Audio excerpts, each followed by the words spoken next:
બનાસકાંઠા જિલ્લાના વિભાજન બાદ વિરોધ સતત યથાવત છે। આજે દિયોદર સંકલન સમિતિએ વાહન રેલી યોજી હતી। દિયોદરથી ઓગળ થડી સુધી આ વાહન રેલી યોજાઈ હતી। દિયોદરને જિલ્લા મથક બનાવી ઓગળ જિલ્લો નામ આપવાની માંગ સાથે મોટી સંખ્યામાં લોકો આ રેલીમાં જોડાયા હતા। રેલી બાદ ઓગળધામમાં મહાયજ્ઞનું પણ આયોજન કરવામાં આવ્યું હતું અને સરકાર ઓગળ જિલ્લો બનાવે તેવી ઓગળ નાથજી મહારાજને પ્રાર્થના કરી। સરકારે વાવ-થરાદ જિલ્લો જાહેર કર્યા બાદ છેલ્લા 15 દિવસથી વિરોધ થઈ રહ્યો છે। દિયોદરમાં પહેલા વેપારીઓએ બજારો બંધ રાખીને વિરોધ નોંધાવ્યો હતો, જે બાદ છેલ્લા 10 વર્ષથી ઓગળ સંકલન સમિતિ દ્વારા ધરણા કરવામાં આવી રહ્યા છે। ત્યારે આજે મોટી સંખ્યામાં લોકોએ ઓગળને જિલ્લો બનાવવા એક સૂરે માંગ કરી હતી।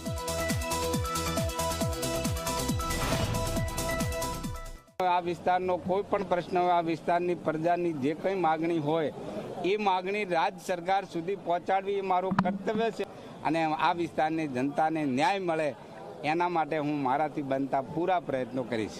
આખો તાલુકો હતો અને તાલુકામાં બધાની એક જ માગણી છે કે ઓગળ જિલ્લો એ આપણો ન્યાય છે, આપણો હક છે અને ઓગળ જિલ્લો બનવો જોઈએ। ગઈકાલે કાંકરેજના આગેવાન પણ બોલ્યા છે મીડિયામાં કે ઓગળ જિલ્લો બને તો એમને તો કોઈ પ્રશ્ન જ નથી, ઓગળમાં એ લોકો રાજી છે।